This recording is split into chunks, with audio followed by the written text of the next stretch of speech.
Boa tarde, pessoal. A aula de hoje é a terceira aula, né, de administração, e nós vamos falar sobre alguns impressos que nós utilizamos dentro da área da enfermagem na parte da administração. Conforme eu estava falando com vocês ontem, por isso que eu resolvi regravar a aula, e está tudo aí dentro do conteúdo nos slides e também na apostila. Essa parte da enfermagem, essa parte administrativa, ela é muito importante, porque se não houvesse uma organização nos nossos serviços, como que seria? Né? Assim como era antigamente. Antigamente a gente não tinha um norte, não tinha um padrão. Então, essa padronização, ela serviu de base, né, para as nossas atividades, né, a que nós temos que desenvolver dentro do nosso processo de trabalho. Por quê? Porque não é só dar plantão, não é só chegar e dar um banho no leito, fazer um curativo, né? Mas tem muitas outras coisas que envolvem o nosso serviço. Um deles, né, é fazer a organização do setor, fazer a previsão do consumo, fazer pedido de estoque, às vezes até fazer uma mudança de um setor para outro. Tem todos os impressos e, de qualquer forma, vocês já pensaram, já imaginaram se nós não tivéssemos uma rotina, não tivéssemos um padrão? Então, esse passo a passo de procedimentos, de atividades a serem desenvolvidas, elas vieram através de estudos, né, a serem padronizadas. Com isso, facilitou e muito o nosso serviço de enfermagem, porque ele passou a não ficar tão solto. Lógico que esse estudo de desenvolvimento dessa padronização não foi assim de uma noite para outra, tá? Levou alguns anos. Tanto é que hoje nós falamos muito da padronização de uma forma de acreditação. E se vocês também quiserem buscar dentro da internet, né, pelo Google, vocês podem buscar a acreditação no SUS. Existe um manual que fala exatamente sobre isso, passo a passo de como credenciar e manter um serviço organizado, tá? Aí vocês vão ver que não é nada fácil.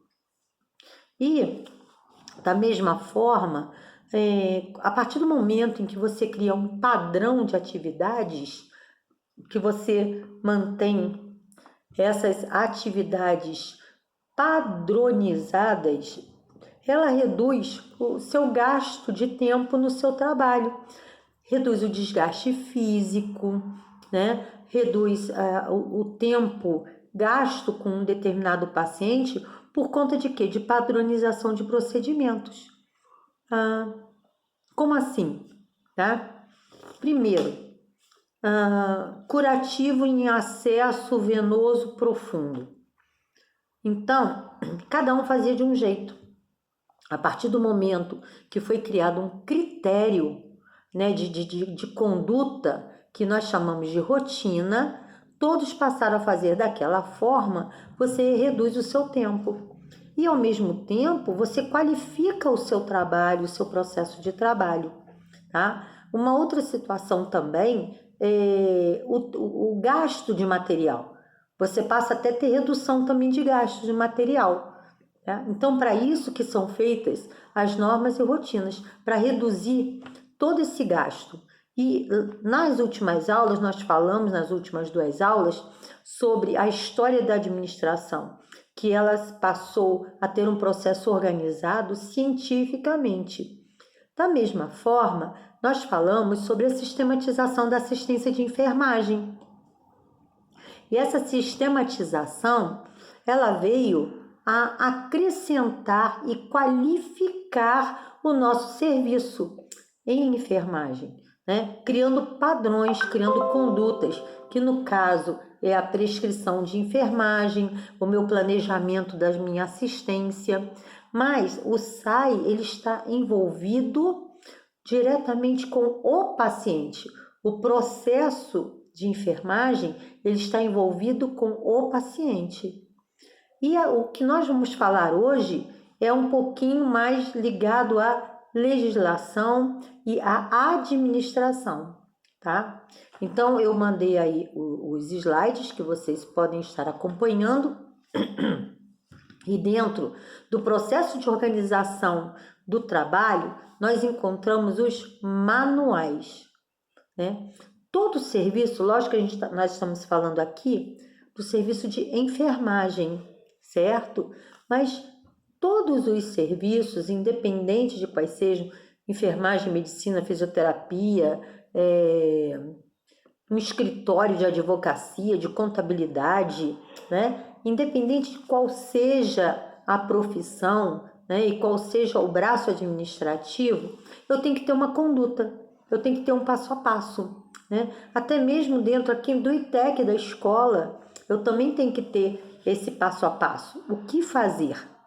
Então, eu tenho aqui os manuais. Então, o que são os manuais, né? Ele está sempre vinculado à gestão do processo do trabalho, da organização do trabalho, da ação, né? Ele mexe até com a estrutura realmente organizacional de uma empresa. Trata-se de um instrumento que explica como fazer e como seguir o trabalho, o passo a passo, tá? Então, o objetivo do manual é reunir informações, é dispô-las de forma sistematizada, criteriosa e segmentada, de forma a construir um instrumento facilitador da gestão dos processos. Por exemplo, vocês conseguiram, vocês receberam o manual de enfermagem. E o que é o manual de enfermagem? O manual do aluno.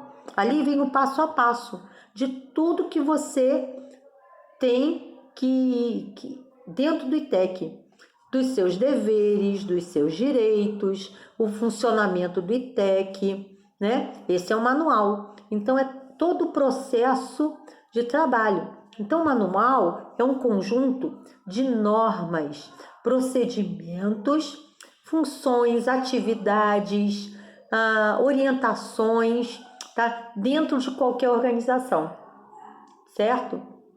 E ele conduz, né? Ele tem um caráter sempre esclarecedor. Então, eu até dei o exemplo.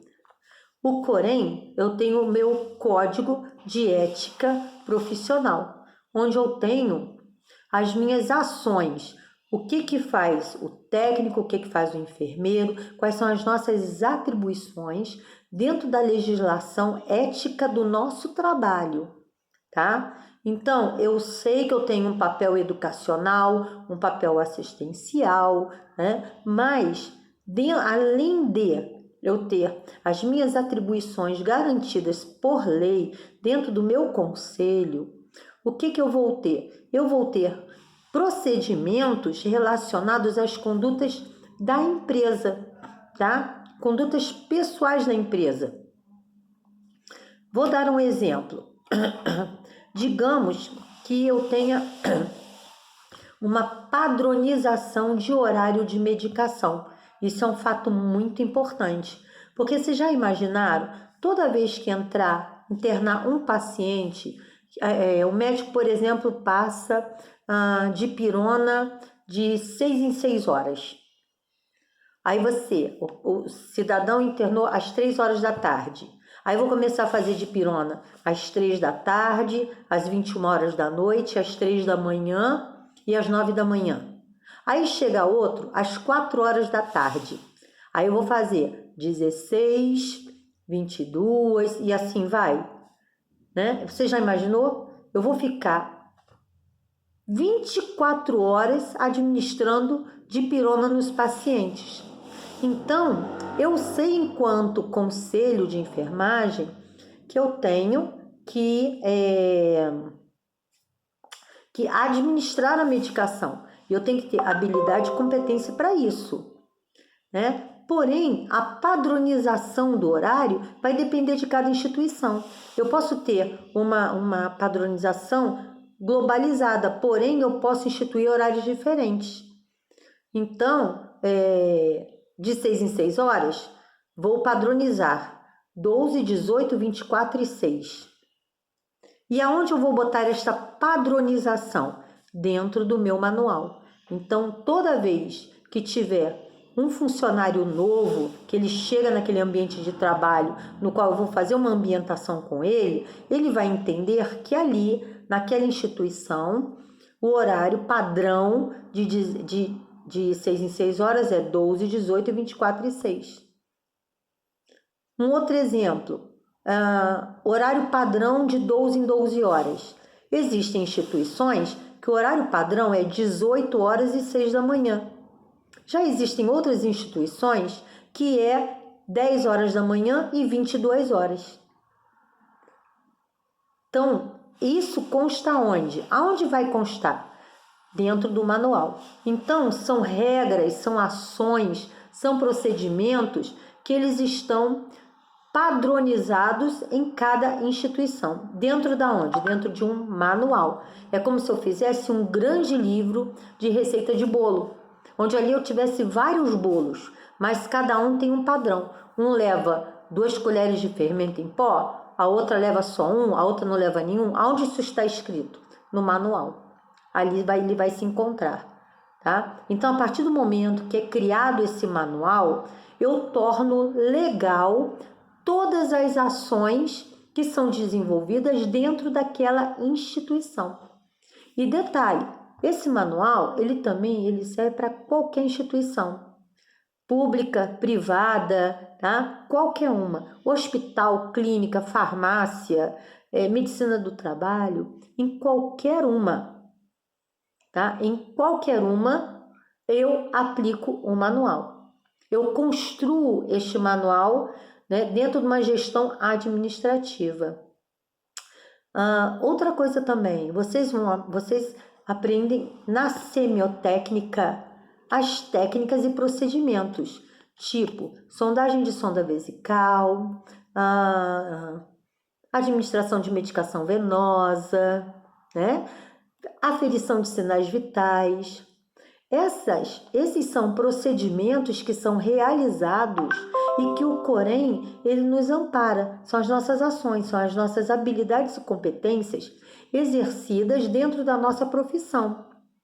Mas eu tenho que constar essas ações dentro do manual, através dos POPs, procedimentos operacionais padrão, que são normas e rotinas. Bom, pode ter diferenciação? Se os sinais vitais é igual para todo mundo? Sim, pode. Eu posso simplesmente trabalhar numa instituição no qual o aparelho de pressão seja um aparelho de pressão diferenciado eletronicamente. E nem todas as pessoas, todos os profissionais, sabem mexer ou lidar com aquele aparelho. Então, eu tenho que construir um POP, né, uma rotina de aferição de pressão para aquele tipo de equipamento. Perceberam? Então, isso é que é o manual. O que consta, né? Então, aí já no segundo slide, né, ele vem falando o que pode conter dentro desse manual. O regulamento do hospital, né? Então, o que é o regulamento? São as formas de direcionamento administrativo de cada instituição, né? Por exemplo, nós temos direito a almoço, janta, lanche, mas qual é o horário? Então, em alguns lugares o horário é de 11 a 13 horas, em outros lugares pode ser de 12 às 14 horas. E aonde que consta a padronização deste horário? No regulamento. Então, o regulamento, ele geralmente é a forma de como eu trabalho dentro de uma empresa, tá? É a condução sistemática daquela empresa, é o fluxo de trabalho daquela empresa, tá? Como que é o horário de descanso? O horário de descanso, ele é feito às 15 horas no período da tarde, de 15 às 15h30, e depois às 20h30, digamos assim. Aonde que eu vejo esse horário? Aonde que eu tenho esse horário padronizado? Dentro do meu regulamento. No regulamento também tem todas as ações dentro dos recursos humanos, do RH, do departamento pessoal. Qual é o dia do pagamento, quando que eu tiro férias, se eu tenho direito à troca de plantão, se eu não tenho, tá? Se eu posso, por exemplo, eu tenho o uniforme da empresa, não posso andar com ele na rua, eu tenho que retirar, certo? Não pode usar celular, tem que estar com o cabelo com touca, tá? Então, todas essas questões que envolvem a questão administrativa, o fluxo do trabalho. Então, isso é um regulamento, né? É aquilo que a instituição quer que o funcionário ou a equipe multiprofissional siga, né? Então, não só da enfermagem, mas também de qualquer uma, da farmácia, da fisioterapia, da nutrição, tá? Qualquer departamento, certo? Dentro do manual também tem o regimento do serviço, né? O regimento do serviço de enfermagem. Então, mas qual a diferença entre regulamento e regimento, tá? O regimento é o que rege a nossa profissão, está dentro do Código de Deontologia da Enfermagem. As nossas atribuições, o que eu preciso para ser o enfermeiro assistencial? Quais são as minhas atribuições dentro da enfermagem, digamos assim, do enfermeiro assistencial? Quais são as atribuições do diarista técnico em enfermagem, né? O que eu tenho que fazer? Então, o regimento, ele direciona a minha ação dentro do meu serviço, baseado também numa legislação, uma legislação que me ampara, tá? E também eu tenho ali a filosofia da enfermagem, do serviço da enfermagem. Qual é a visão da enfermagem, a missão, né? Eu também tenho a questão da estrutura administrativa da organização do serviço de enfermagem. Nós vamos ver que nós temos o organograma. O organograma, ele é um instrumento que me diz qual é a minha posição hierárquica dentro do meu serviço. Entenderam? Então, por exemplo, eu sou enfermeira. No momento, eu sou enfermeira supervisora e eu sou subordinada a uma coordenadora do setor. E essa coordenadora do setor, ela está subordinada à gerente de enfermagem. Então, se eu tiver que solicitar alguma coisa dentro do meu setor, eu não posso ir na minha gerente. Eu tenho que ir na minha coordenadora. Então, o organograma, a estrutura administrativa, ela tem que estar dentro do manual. Então, eu tenho que saber qual é o meu papel enquanto diarista, enquanto plantonista, enquanto supervisora de setor, enquanto coordenadora de setor, enquanto assistencial, tá? Então, aonde que se enquadra isso? Na minha estrutura organizacional que fica dentro do meu manual, tá? Então, também tem que ter a planta física, por exemplo, do hospital, tem que estar dentro do manual, né? O que eu tenho de estrutura, quais os setores que existem dentro do hospital. farmácia, nutrição, morgue, lavanderia, refeitório, quer dizer, tudo. Recepção, serviço social, almoxerifado, né? Manutenção, todos os setores eles têm que estar bem definidos dentro desse manual. E a descrição de cada elemento funcional da empresa. Qual é a função do técnico da manutenção? Qual é a função do engenheiro clínico? Né? O que ele exerce? Quais as atividades? Então, isso também está dentro do manual, descrito no manual, tá? Também eu tenho no manual os cuidados de enfermagem, né? E eu tenho todos os cuidados de acordo com os agravos dos pacientes, daquela minha clientela. O que isso quer dizer? Que independe de onde e como, né, eu estou atuando.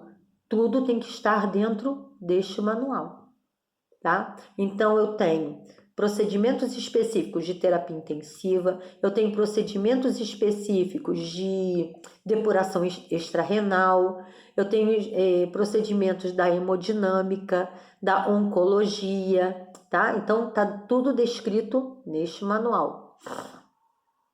Então, as normas e rotinas e procedimentos relacionados ao pessoal, à assistência também, tem que estar ali. Aos materiais utilizados, aos instrumentos e equipamentos, o modo de usar dos equipamentos, todos naquele manual, tá?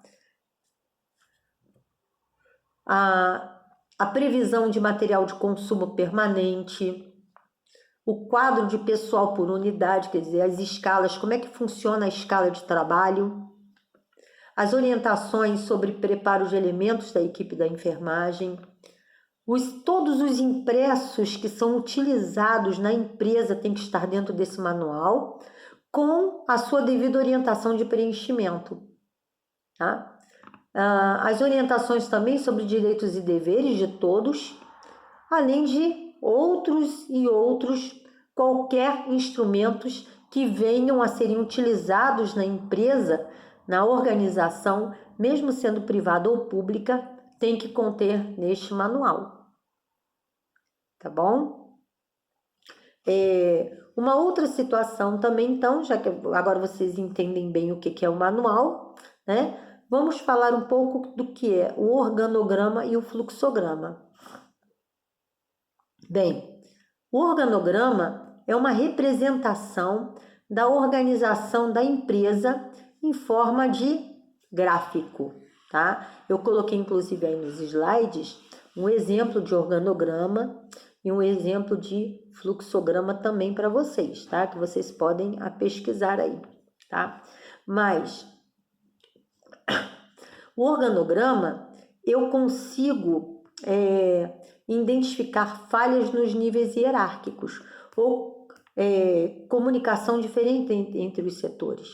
Então, no organograma, eu tenho o organograma, desculpa, que eu estou gripada, gerencial, ou seja, como que funciona hierarquicamente aquele serviço. Por exemplo, num hospital, que é onde nós vamos ter a nossa base, né? O hospital não funciona só com a enfermagem, mas eu tenho um diretor técnico, né? Ou um presidente, essa denominação vai de acordo com a empresa, que pode ser privada ou pública, mas eu tenho um presidente ou um diretor administrativo, eu tenho um diretor técnico, eu tenho coordenadores de setores, eu tenho diretores, eu tenho supervisores, né? Então eu tenho uma escala hierárquica a seguir. E eu não posso, enquanto elemento que estou na linha de baixo, né? Ir até o mais alto nível sem passar pelos meus níveis hierárquicos. Por exemplo, você enquanto técnico de enfermagem, você não pode ir diretamente na sua gerente de enfermagem, né, para falar que você quer fazer um pedido de férias se você tem um coordenador de setor. Você não pode pedir uma troca de plantão direto para a gerente, você tem que falar com a sua coordenadora, entenderam? Então esse que é o organograma. E esse organograma ele pode ser setorial ou geral também. Então eu tenho um organograma de funcionamento de todo o hospital, todo o complexo, colocando todos os setores ali envolvidos, tipo gerência de enfermagem, gerência médica, gerência da nutrição, do almoxerifado e assim os seus níveis hierárquicos. Ou também eu tenho o organograma setorial, exclusivo do serviço de enfermagem. Então, nós funcionários, quando chegamos numa empresa, a gente consegue visualizar a quem nós somos subordinados, né? E seguir essa linha hierárquica de mando, né? de comando, tá? E isso nós temos que respeitar muito. E o fluxograma,